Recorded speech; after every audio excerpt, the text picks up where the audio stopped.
The morning of April 16th, 1945 breaks over radar Picket Station, number 1, 50 miles north of Okinawa. Commander Frederick Julian Becton stands on the bridge of the USS Laffey, his weathered hands gripping the cold steel railing as he watches the sun climb above the horizon.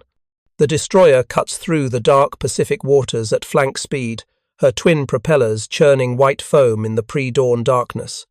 Behind him, the radar operator's voice crackles through the intercom with mechanical precision, tracking distant contacts that could be American fighters returning to their carriers or Japanese suicide pilots preparing for their final mission. Becton knows what this day will bring. The battered destroyers anchored at Kerama Retto told him everything he needed to know about radar picket duty. Ships twisted like crushed tin cans, their superstructures melted by aviation gasoline fires, their decks littered with the wreckage of Japanese aircraft that had traded death for damage. 336 American sailors under his command are about to face the most terrifying weapon in the Japanese arsenal. Young men who signed up to fight battleships and submarines now find themselves manning anti-aircraft guns against pilots who have abandoned every human instinct for self-preservation. If you're enjoying this deep dive into the story, hit the subscribe button and let us know in the comments from where in the world you are watching from today.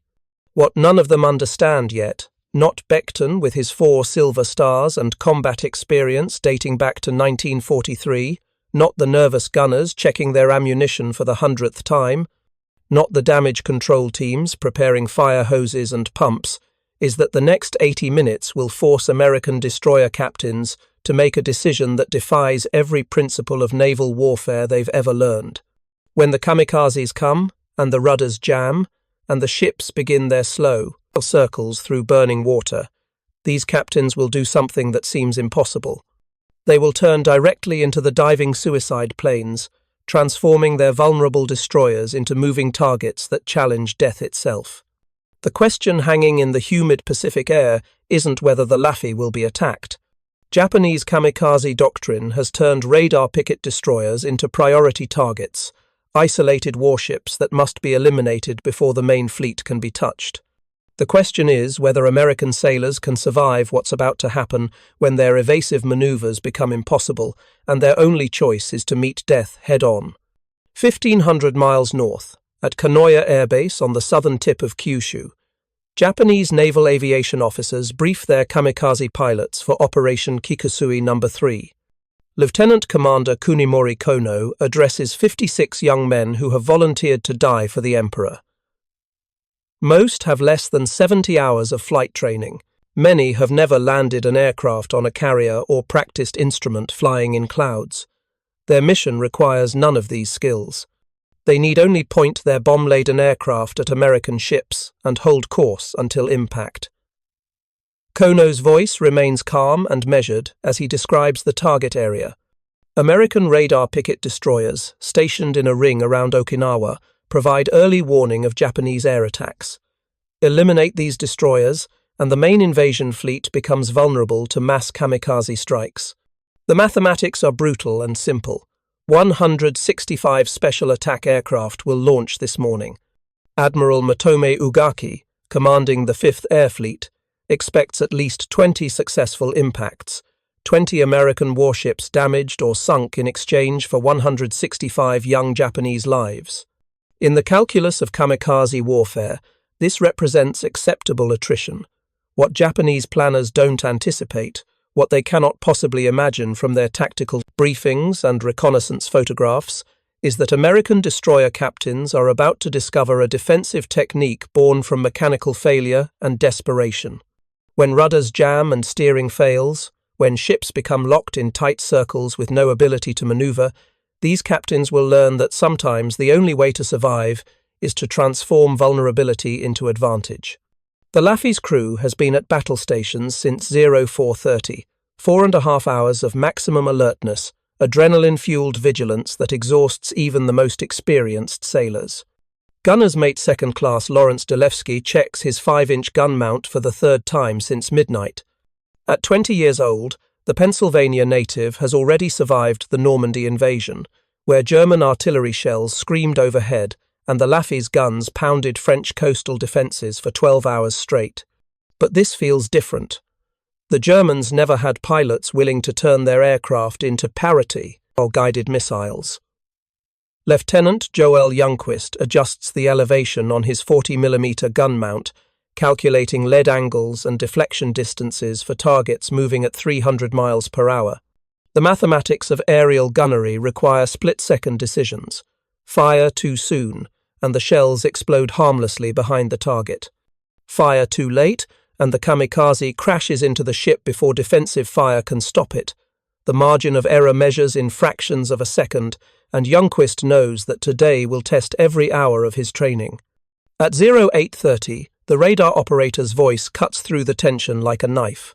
Multiple contacts, bearing 350 degrees, range 17,000 yards. Too many to count.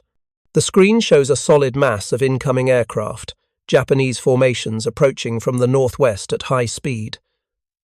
Becton orders battle stations, though every man has been at his post for hours.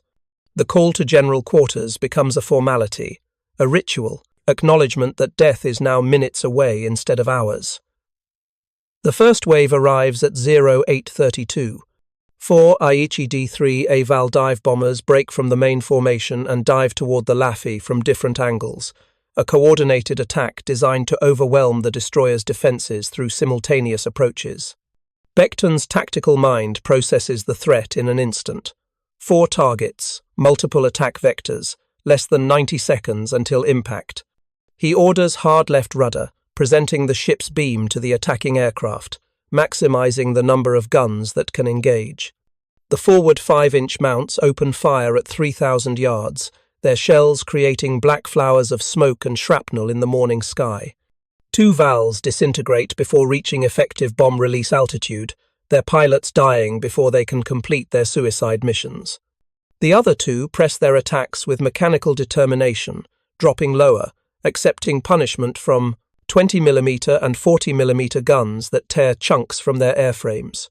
Seaman First Class Kenneth Pitter, manning a portside 20mm mount, watches one VAL approach at wave-top level, so low he can see the pilot's white headband and the determination in his face. Pitter fires continuous bursts, his gun's barrel glowing red from sustained shooting. The VAL's left wing disintegrates under the concentrated fire, and the aircraft cartwheels into the ocean 50 yards from the Laffey's stern, its bomb exploding underwater and sending a geyser of white water over the destroyer's fantail. But success breeds complacency, and complacency kills sailors. Even as the crew celebrates shooting down 2 of the first wave, more contacts appear on the radar screen. 6 aircraft, then 12, then too many to count. The Japanese have committed their entire attack force to this single radar picket station, and Commander Becton realizes with cold certainty that his ship is about to face the most intense aerial assault in destroyer history. At 0839, the Laffey's tactical situation transforms from manageable to catastrophic in less than 30 seconds. A Yokosuka D-4Y Judy dive bomber approaches from the port beam, its pilot maintaining a shallow attack angle that makes deflection shooting nearly impossible. Lieutenant Youngquist's 40mm crews hammer the Judy with continuous fire, scoring repeated hits that should send the aircraft into the ocean. But the pilot maintains control, adjusting his approach even as his aircraft begins to burn. The Judy crashes into the destroyer's starboard side abaft the afterstack, its impact point precisely calculated to maximize damage to defensive gun positions. Burning aviation gasoline spreads across the deck like liquid fire, engulfing 2 40mm gun mounts and destroying 3 20mm positions. The explosion kills 3 gunners outright, while a 4th sailor jumps, overboard in flames, his screams audible over the roar of anti-aircraft fire. Fire control teams rush aft with hoses and extinguishers, but they're fighting a losing battle. The Judy's fuel tanks contained over 200 gallons of high-octane aviation gasoline, and the resulting fire threatens to detonate the 40mm ammunition stored in ready-service lockers around the gun mounts. Sailors grab clips of live ammunition and throw them overboard, racing against the heat that will cook off the shells and turn the entire afterdeck into a kill zone. 3 minutes later, another Val approaches from astern, flying so low its propeller nearly touches the wave tops. The destroyer's after guns have been destroyed or disabled by the previous kamikaze hit, leaving the stern undefended. Becton orders emergency full ahead, trying to accelerate away from the diving aircraft, but destroyers don't turn on a dime. The Val crashes through the remaining 20mm positions on the fantail, its impact killing 6 more sailors and smashing into Mount 53, the destroyer's after 5-inch gun turret. The gun captain, Lawrence Delevsky, has just ducked inside the armoured turret to deal with a cannon misfire when the Val grazes the exact spot where he was standing 3 seconds earlier. Fragments from the aircraft's wing tear through the thin deck plating and kill 1 man inside the turret, but Delevsky survives by pure chance, the timing of a mechanical malfunction saving his life. The Val's bomb doesn't explode on impact. Instead, it penetrates the deck and detonates in the after magazine, starting a major fire that threatens to blow the entire stern section off the destroyer. Damage control teams immediately flood the magazine, pumping thousands of gallons of seawater into compartments designed to hold ammunition. The ship's stern begins to settle as the flooded spaces add weight aft, but flooding is preferable to explosion, and Becton accepts the trade-off without hesitation. At 0847, less than 2 minutes after the third kamikaze impact, another Val appears from astern, strafing as it approaches. The pilot's machine gun fire rakes the fantail, killing sailors who are trying to extinguish fires from the previous attack. The Val crashes into the starboard after corner of Mount 53, already damaged from the earlier hit, and its bomb explodes with devastating effect. The entire 5-inch gun turret is destroyed, its crew of 6 killed instantly by the blast. What happens next will fundamentally alter how destroyer captains fight kamikaze attacks for the rest of the Pacific War. Another Val comes diving in from astern, drops its bomb, and pulls up, somehow surviving the devastating anti-aircraft fire that should have shredded its airframe. The bomb detonates on the stern just above the Laffey's propeller, severing electrical cables and hydraulic lines that control the ship's rudder mechanism. The explosion ruptures the steering gear room's hydraulic systems, and the rudder jams at 26 degrees to port. The destroyer immediately begins steaming in a tight circle, maintaining flank speed but without directional control. For any other warship in any other battle, this would be a death sentence. A ship that can't steer is a ship that can't fight. Naval doctrine stretching back centuries emphasizes maneuverability as the foundation of survival. But Commander Becton is about to discover that sometimes the only way to defeat an enemy is to accept a disadvantage and transform it into something unexpected. The Laffey steams in a perpetual circle, her jammed rudder forcing her into a turn radius of roughly 800 yards. Becton stands on the bridge, watching his ship trace endless loops through the burning water, and realizes that conventional evasive maneuvers are now impossible. He can't turn toward threats. He can't turn away. The ship's motion is fixed, predictable, exactly what Japanese kamikaze pilots are trained to exploit. If you find this story engaging, please take a moment to subscribe and enable notifications. It helps us continue producing in-depth content like this. But Becton has one advantage the Japanese don't expect.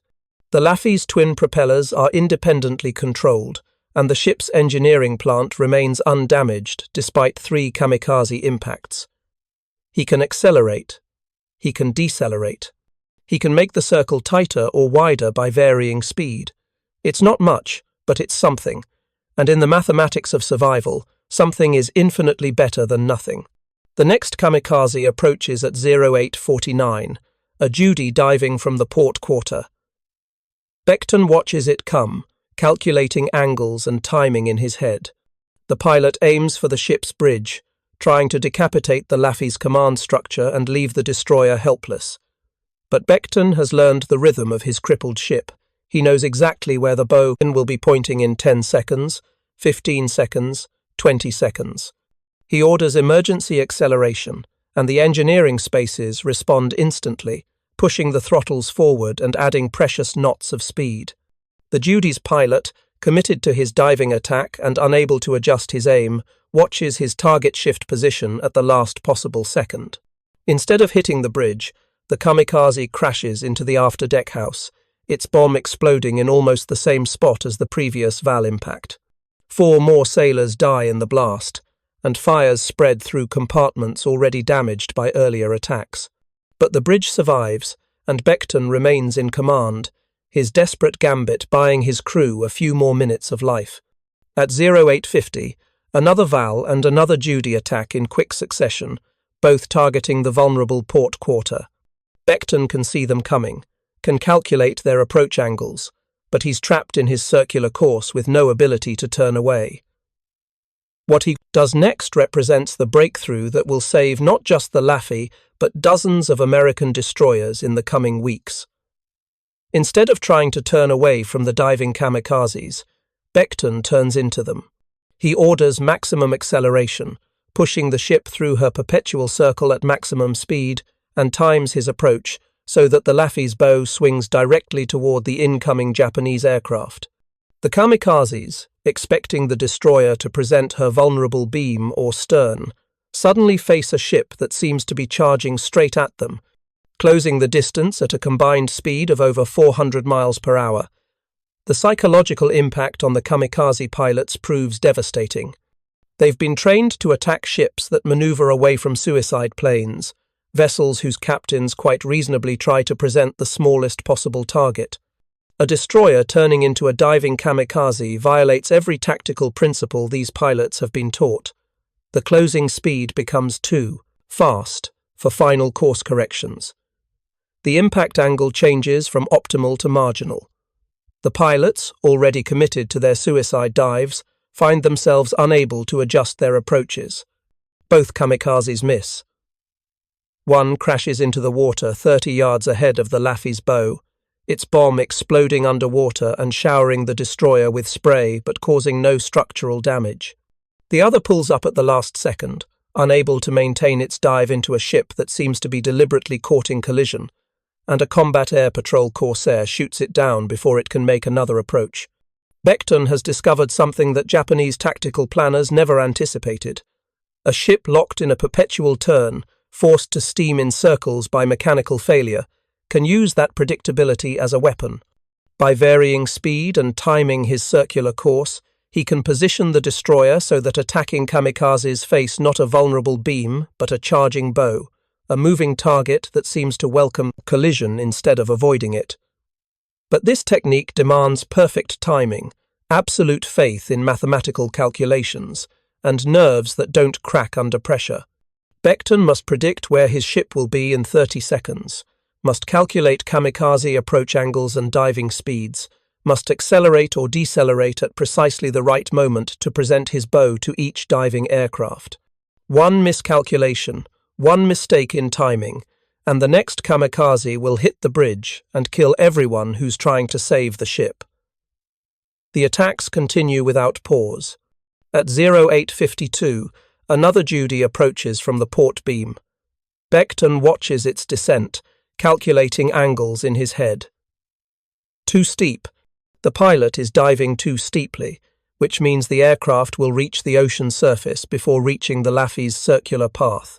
He orders full ahead, maintaining maximum speed, and watches the Judy crash into the water just short of its target. The bomb explodes close aboard, its fragments wounding several gunners and knocking out radar antennas, but the destroyer steams through the spray and maintains her circular course. 30 seconds later, another VAL attempts a conventional bombing run from astern. The pilot releases his bomb from 2,000 feet, trying to hit the circling destroyer from altitude instead of executing a suicide dive. But conventional bombing requires the target to maintain course and speed, and Becton's constant variations make accurate aiming impossible. The bomb explodes harmlessly in the destroyer's wake, its 500-pound warhead creating a geyser of white water but no structural damage. The Laffey has been under continuous attack for 22 minutes. 6 kamikaze impacts have devastated the after part of the ship. Fires rage in multiple compartments. The stern is settling as flooded spaces add tons of water to the destroyer's displacement. Most of the anti-aircraft guns aft have been destroyed. 32 sailors are dead, and 71 more are wounded. The ship steams in endless circles, her jammed rudder making conventional navigation impossible. But the destroyer is still afloat, still fighting, still capable of defending herself despite damage that would have sunk lesser vessels. Commander Becton's refusal to abandon his circular course, his willingness to turn into diving kamikazes instead of away from them, has bought his crew precious minutes of survival. Other destroyer captains, monitoring the Laffey's desperate radio transmissions, begin to understand that sometimes the only way to beat death is to embrace it. At 0900 hours, word spreads through American radio frequencies about the Laffey's desperate situation. Other destroyer captains monitoring tactical communications hear Commander Becton's calm voice describing damage reports, fire locations, rudder status. The professional tone masks a reality that every naval officer understands instantly. A destroyer with a jammed rudder, facing continued kamikaze attacks, should abandon ship. Standard doctrine calls for evacuation when steering control is lost and the enemy maintains offensive pressure. But Becton's transmissions contain no hint of abandonment. His voice remains steady, calculating, determined. 50 miles south, aboard the destroyer USS Hugh W. Hadley, Commander Frederick Julian Becton's counterpart, hears these broadcasts with growing understanding. His own ship will face similar attacks in 3 weeks, and the tactical lessons being written in blood and fire off radar Picket Station No. 1 will save his crew's lives. The concept of turning into kamikaze attacks instead of away from them contradicts every instinct, challenges every principle of naval warfare. But the mathematics are beginning to make terrible sense. At 0904, the Laffey's ordeal enters its most desperate phase. A Judy approaches from the starboard bow, strafing the destroyer with machine gun fire as it dives. Fragments of the aircraft's bullets ricocheting off steel plating create a sound like hail on a tin roof. Seaman Felix Salcedo, stationed near the bridge, watches the bomber line up for its final dive and realizes that Commander Becton hasn't seen it. The kamikaze is boring in from a blind spot, its approach angle taking advantage of smoke from previous fires that obscures the starboard forward quadrant. Salcedo doesn't think, he acts. He grabs Becton's arm and pulls the commanding officer down to the deck just as the Judy's bomb explodes in the 20mm gun position directly below the bridge. The blast kills the entire gun crew, men who were firing to the last possible second, and sends shrapnel screaming through the space where Becton was standing 3 seconds earlier. The young seaman's instinctive action saves the captain's life, preserving the tactical genius that's keeping the destroyer afloat against impossible odds. But the bomb explosion does more than kill sailors. It knocks out fire control systems for the forward gun mounts, severing electrical connections and hydraulic lines that allow coordinated targeting. The 5-inch guns can still fire, but only in local control, each turret operating independently without the benefit of centralized fire direction. This decentralization reduces accuracy and coordination, making it harder to concentrate fire on priority targets. The Laffey's defensive capability has been cut in half. Ensign James Townsley, the machine gun control officer, surveys the damage and makes a decision that will earn him a Silver Star. The ship's loudspeaker system still functions, even though fire control circuits are dead.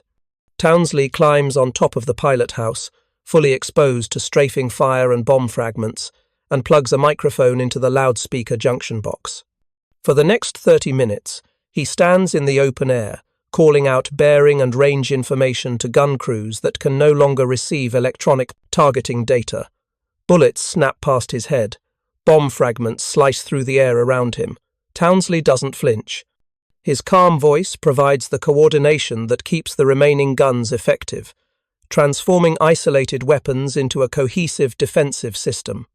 Gunners who can't see approaching kamikazes from their armoured positions rely on Townsley's observations to point their weapons in the right direction. His courage under fire becomes the glue holding the Laffey's defences together during the most critical phase of the battle. At 0908, another Val approaches from the port beam. Commander Becton has learned the rhythm of his crippled ship perfectly now. He knows exactly where the destroyer will be in 15 seconds, 20 seconds, 30 seconds. He times his acceleration order to place the bow directly in the Kamikazes' approach path, forcing the Japanese pilot to face a target moving directly toward him instead of presenting a vulnerable beam. The Val pilot, trained to expect evasive turns away from his attack, finds himself diving toward a destroyer that seems to be charging into his bomb run. The psychological impact proves decisive. At the last possible moment, the pilot attempts to adjust his approach, pulling up slightly to avoid the collision he's suddenly afraid will come too soon. The fraction of a second hesitation causes the Val to miss the destroyer entirely, crashing into the ocean 20 feet from the ship's starboard side. The near miss still causes damage.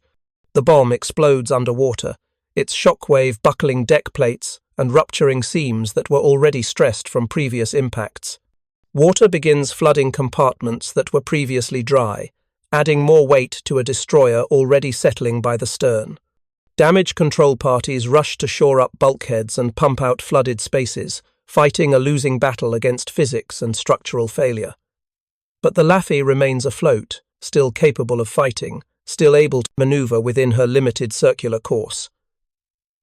Becton's counterintuitive tactic of turning into kamikazes instead of away from them has now worked 3 times. Other destroyer captains listening to radio traffic begin to understand the implications. When conventional evasive maneuvers become impossible, when rudders jam and ships lock into fixed courses, the only option is to embrace the constraint and weaponize it. At 0912, another Judy dives from the port quarter. Becton accelerates again, timing his speed increase to swing the bow toward the attacking aircraft. But this pilot is more experienced than the others, a veteran who recognizes what the American captain is doing. He adjusts his dive angle at the last second, accepts the difficult shot, and crashes into the after-deck house despite the Laffey's evasive maneuver. The impact kills 4 more sailors and starts yet another major fire. Aviation gasoline from the Judy's fuel tanks pours into compartments already weakened by previous damage, and the resulting inferno threatens to engulf the entire after section of the destroyer. Fire control teams battle flames that reach temperatures exceeding 1200 degrees Fahrenheit, hot enough to melt aluminum fittings and cause steel bulkheads to glow cherry red. Lieutenant Joel Youngquist organizes firefighting efforts from his position above the burning compartments. Hoses spray cooling water onto overheating ammunition lockers, preventing cook-offs that would turn the entire afterdeck into a fragmentation zone. Men risk their lives crawling through smoke-filled passageways to rescue wounded sailors trapped by fire and debris. The destroyer becomes a floating hell of flames, smoke, explosions, and screaming metal. At 0915, exactly 45 minutes after the first kamikaze attacked, another Judy crashes into almost the same spot as the previous impact. The overlapping damage creates catastrophic structural failures. Deck plates buckle and tear. Bulkheads collapse. The after-deck house, already weakened by multiple explosions, begins to resemble crushed tinfoil more than naval architecture. But the engineering spaces remain intact. The twin propeller shafts continue turning. The boilers maintain steam pressure. The Laffey's engines, built by General Electric and designed to survive battle damage, keep functioning despite conditions that would disable lesser machinery. As long as those engines run, Commander Becton has options, and options mean survival. At 0918, the tactical situation transforms again. Marine Corsairs from VMF 441, the Blackjack Squadron based at Yontan Airfield on Okinawa, arrive overhead after a desperate dash from their combat air patrol station 30 miles to the south. 12 F-4U Corsairs, their distinctive bent-wing silhouettes unmistakable against the morning sky, dive into the remaining Japanese formations with guns blazing. The Marines shoot down between 15 and 17 of Japanese aircraft. In the next 12 minutes, breaking the back of the kamikaze attack and giving the Laffey's crew a chance to control their fires and tend their wounded. But the relief comes too late to prevent further damage. Several kamikazes have already committed to their final dives before the Corsairs arrive, and these determined pilots press home their attacks despite being shot at from multiple angles. At 0920, a Val approaches from an unexpected direction, using smoke from the Laffey's fires as cover. The pilot emerges from the black cloud at wave-top level, too low and too close for the destroyer's guns to engage effectively. The Val drops its bomb on the fantail, blowing an 8 by 10-foot hole in the deck just aft of Mount 53, the already destroyed 5-inch turret. Shrapnel from the explosion tears through the emergency casualty station that had been set up on the afterdeck. Ensign Robert Thompson, who left his duty station in the Combat Information Center after radar was knocked out to take charge of fire parties aft, dies instantly when a bomb fragment severs his femoral artery. The Navy will award him a posthumous Navy Cross for his courage under fire, recognition that comes too late to save a 22-year-old officer who had his whole life ahead of him. But Thompson's sacrifice helps save the ship. Before he died, he organized the fire parties that prevented flames from reaching the after magazines. His leadership in the critical minutes after the first kamikaze impacts established damage control procedures that other sailors continued even after his death. Sometimes courage isn't about grand gestures. Sometimes it's about doing your job under impossible conditions until you can't do it anymore. At 0925, the last kamikaze makes its approach.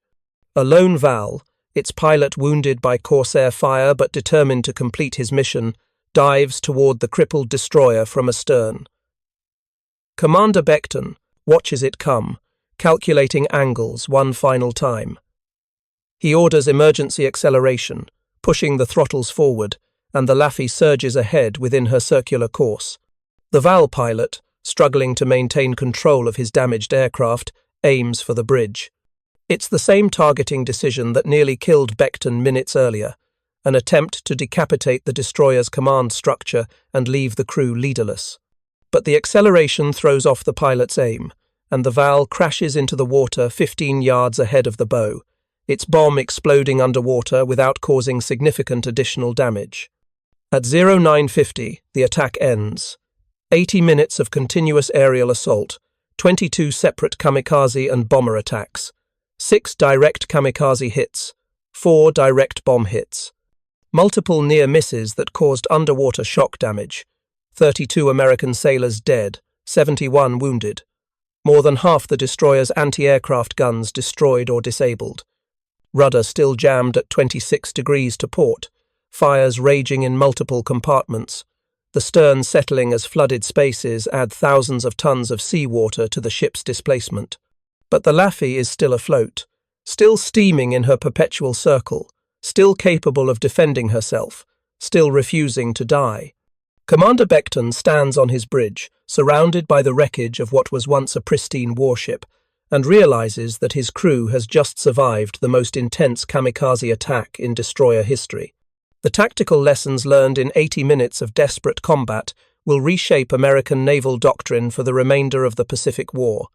Lieutenant Frank Manson, the assistant communications officer, approaches Becton with a question that's been on every sailor's mind for the past hour. "Captain, do you think we'll have to abandon ship?" The words hang in the smoke-filled air, a reasonable question from an officer surveying impossible damage.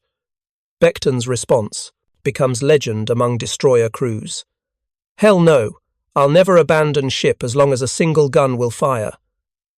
Nearby, a lookout softly adds words that Becton doesn't hear, but that perfectly capture the crew's determination.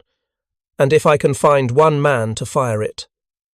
This mutual commitment between captain and crew, this refusal to accept defeat, even when defeat seems inevitable, represents the finest tradition of the United States Navy. Ships don't fight, sailors fight. And the sailors of the USS Laffey have just proven that courage and tactical innovation can overcome even the most fanatical enemy determination. The destroyer minesweeper USS Macomb takes the Laffey under tow at 1100 hours. The jammed rudder makes towing operations difficult, forcing the tug to pull at odd angles to compensate for the destroyer's tendency to veer to port. Progress measures 4 knots, agonizingly slow for a ship designed to make 34 knots at flank speed. But slow progress is still progress, and every mile closer to Kerama Retto increases the chances that the Laffey will survive long enough for proper repairs. Fleet tugs USS Pakana and USS Tawakoni join the towing operation 12 hours later, their powerful engines providing the muscle needed to keep the damaged destroyer moving through rough seas. Pumps work continuously to control flooding in the after compartments, a losing battle against water seeping through stressed seams and buckled deck plates. The Laffey rides lower in the water with each passing hour, her stern nearly submerged, but the watertight bulkheads hold, preventing catastrophic flooding that would send the ship to the bottom. At 06:14 on April 17th, 24 hours after the Kamikaze attack, the Laffey enters Kerama Retto harbour. Sailors on other damaged destroyers line the rails to watch the battered warship limp into port. The sight defies belief. Ships that look like the Laffey aren't supposed to stay afloat. Single kamikaze hits have sunk destroyers. The Laffey absorbed 6 direct kamikaze impacts plus 4 bomb hits and survived. Some historians will later speculate that the constant circling caused by the jammed rudder actually saved the ship, presenting moving targets that made accurate bombing more difficult. Perhaps the kamikaze pilots were poorly trained. Perhaps it wasn't the Laffey's day to die. But Commander Becton knows the truth. His ship survived because American sailors refused to quit, because tactical innovation born from desperation proved more effective than conventional doctrine, and because sometimes the only way to defeat death is to turn directly into it. The circular course forced by the jammed rudder, the tactic that should have been a death sentence, became a weapon that confused and frustrated Japanese pilots trained to attack ships that maneuvered conventionally. The strategic implications ripple through the Pacific Fleet within days. Technical specifications for turning into kamikazes spread through destroyer squadrons as commanding officers recognize the tactical breakthrough. When rudders jam, when ships lose steering control, the instinctive response to turn away from diving suicide planes must be reversed. Present the bow instead of the beam. Charge into the attack instead of away from it. Use speed variation instead of course changes to disrupt enemy aim. The USS Hugh W. Hadley, on radar picket duty 3 weeks later, will implement these same tactics when kamikazes attack and her rudder jams.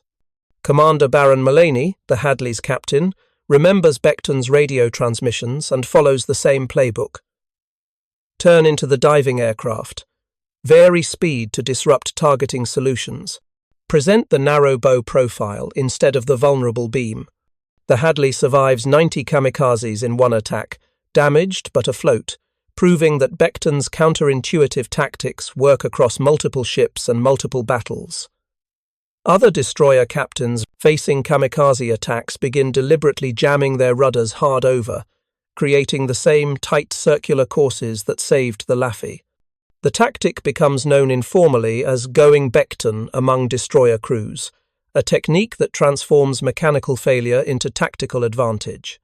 By June 1945, American destroyers at Okinawa have developed a complete tactical doctrine around circular evasion maneuvers, coordinated speed changes, and aggressive positioning toward diving kamikazes.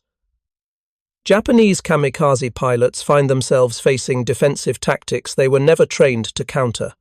Their briefings emphasized attacking ships that turned away from suicide planes, vessels whose captains tried to minimize target profiles by presenting stern or beam aspects. American destroyers that charged into kamikaze dives violated every assumption in Japanese tactical planning. The closing speeds became too fast for final corrections. The impact angles shifted from optimal to marginal. Pilots who expected evasion encountered aggression. The psychological transformation proves as devastating as the tactical surprise. Japanese aviators who volunteered for suicide missions did so, believing their deaths would have meaning, that their sacrifice would sink American warships and delay the invasion of Japan. When that sacrifice becomes futile, when destroyers survive 6 kamikaze impacts and continue fighting, the entire calculus of kamikaze warfare begins to unravel. The Laffey departs Kerama Retto on April 27th for emergency repairs at Saipan, then continues to the United States, arriving at Todd Shipyards in Tacoma, Washington on May 24th. The destroyer enters dry dock for repairs that will take 4 months, comprehensive reconstruction that essentially rebuilds the entire after section of the ship. But Japan surrenders on August 15th before repairs are complete, and the Laffey never returns to combat operations. Commander Frederick Julian Becton receives the Navy Cross, America's second highest decoration for valor in combat. The citation describes his extraordinary heroism and notes that he skillfully countered the fanatical enemy tactics, employing every conceivable maneuver. But the words on the citation can't capture the desperate calculations, the split-second timing decisions, the willingness to embrace a tactic that seemed suicidal on its face. 6 silver stars, 18 bronze stars, and 1 Navy letter of commendation are awarded to other members of the Laffey's crew. These decorations recognize individual acts of courage: the sailor who shoved his captain out of the way of an incoming bomb, the officer who stood exposed on the pilot house calling targeting information, the gunners who fired until their positions were destroyed, the damage control teams who fought fires while kamikazes continued diving. But no decoration adequately captures what happened in those 80 minutes off radar Picket. Station number 1. The Laffey's crew didn't just survive. They discovered a fundamental truth about naval warfare that senior tacticians had missed. When conventional options disappear, when mechanical failure removes standard evasive maneuvers, innovation born from desperation can create advantages that proper planning never anticipated. The tactical lessons extend beyond immediate application. Becton's willingness to turn into diving kamikazes represents a broader principle. Sometimes the only way to defeat an enemy is to violate their expectations so completely that their training becomes a liability. Japanese kamikaze pilots spent weeks learning to attack ships that maneuvered predictably away from suicide planes. American destroyers that charged toward kamikazes rendered that training worthless. This principle will influence naval doctrine for generations. Modern missile defense systems incorporate similar concepts, moving toward threats instead of away, presenting narrow profiles, using speed changes to disrupt targeting solutions. The specific tactics change with technology, but the underlying mathematics remain constant. When an enemy commits to an attack that cannot be recalled, aggressive positioning can transform target into threat. The human cost of this discovery remains brutal. 32 young American sailors died aboard the Laffey on April 16, 1945. Most were teenagers, high school graduates sent to war before they'd lived long enough to vote. They died manning guns that couldn't be abandoned, fighting fires that couldn't be extinguished, defending a ship that by all conventional wisdom should have been evacuated. Their sacrifice bought time for tactical innovation that saved hundreds of other sailors in subsequent battles. Today, the USS Laffey sits permanently moored at Patriots Point Naval and Maritime Museum outside Charleston, South Carolina, a national historic landmark that tells the story of 80 minutes that changed naval warfare. Visitors walk her decks, stand on the bridge where Commander Becton made his desperate calculations. See the gun positions where young sailors died at their weapons. The ship's steel hull bears the scars of 6 kamikaze impacts, visible reminders of a battle that should have sent her to the bottom. But the deepest lesson of the Laffey transcends tactics and technology. The destroyer survived because American sailors refused to accept what seemed inevitable. When the rudder jammed and conventional evasive maneuvers became impossible, they didn't abandon ship. They adapted. When kamikazes continued diving despite impossible damage, they didn't surrender. They fought back. When death seemed certain, they didn't quit. They discovered that sometimes the only way to survive is to charge directly into what you fear most. The Japanese kamikaze doctrine embodied a fundamental miscalculation about American character. Japanese military planners believed that suicide, attacks would demoralize American forces, that facing enemy pilots willing to die with absolute certainty would break the spirit of young sailors who wanted to live. The assumption proved catastrophically wrong. American sailors didn't break under kamikaze attacks. They innovated, they adapted, they learned. They transformed defensive operations into tactical laboratories where desperate necessity drove breakthrough discoveries.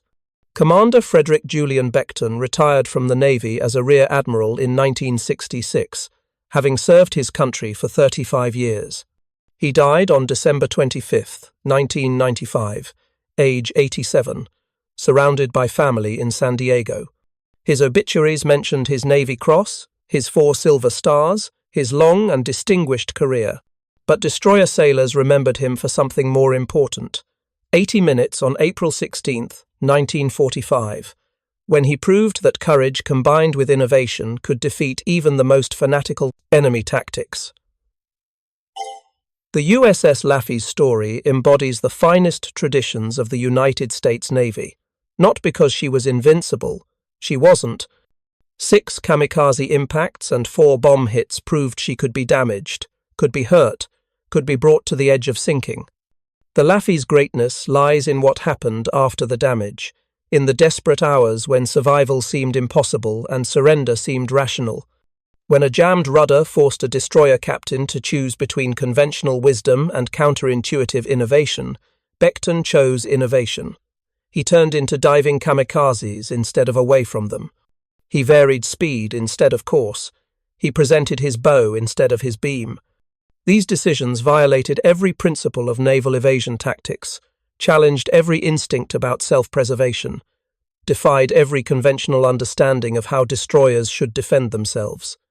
But they worked.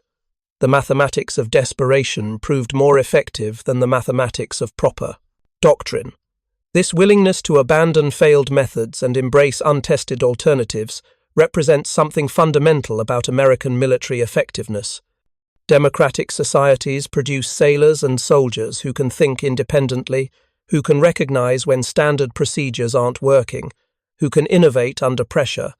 Authoritarian systems produce warriors who follow orders brilliantly, but struggle to adapt when those orders prove inadequate. The kamikaze pilots diving on the Laffey followed their training perfectly. They executed their suicide attacks exactly as briefed, but they couldn't adjust when faced with tactics they'd never encountered. The 80 minutes of combat off Radar Picket Station No. 1 demonstrated that technical excellence without adaptability creates vulnerability. Japanese kamikaze doctrine represented brilliant tactical innovation in October 1944. By April 1945, American forces had developed countermeasures that turned suicide attacks from devastating weapons into manageable threats. The same kamikaze tactics that achieved 25% hit rates in the Philippines achieved less than 3% hit rates against properly prepared American destroyers 6 months later. This rapid evolution represents the decisive advantage of military systems that encourage innovation at all levels. Commander Becton didn't need permission from Fleet Headquarters to turn into kamikazes. He made the decision in real time based on immediate tactical necessity. Other destroyer captains learned from his example and adapted his techniques to their own situations. This bottom-up innovation cycle operated faster than any centralized planning process could match. As the sun sets over Patriots Point on April 16, 2025, 80 years after the battle that made her famous, the USS Laffey's steel hull reflects golden light across Charleston Harbor. Modern guided missiles have replaced 5-inch guns. Sophisticated electronic warfare systems have supplanted visual lookouts and mechanical fire control. But the fundamental truth demonstrated in 80 minutes of kamikaze attacks remains unchanged. Victory belongs to those who refuse to accept defeat and who innovate desperately enough to transform disadvantage into opportunity. The story of destroyer captains turning into kamikaze attacks represents more than a tactical curiosity from World War II. It embodies a principle that transcends specific technologies or historical periods. When conventional methods fail, when standard procedures prove inadequate, when defeat seems inevitable, the only path to survival requires abandoning what doesn't work and embracing what seems impossible. Commander Becton and his crew proved that principle in April 1945. The lessons they learned in Blood and Fire continue shaping naval doctrine 8 decades later. Thank you for watching. For more detailed historical breakdowns, check out the other videos on your screen now, and don't forget to subscribe.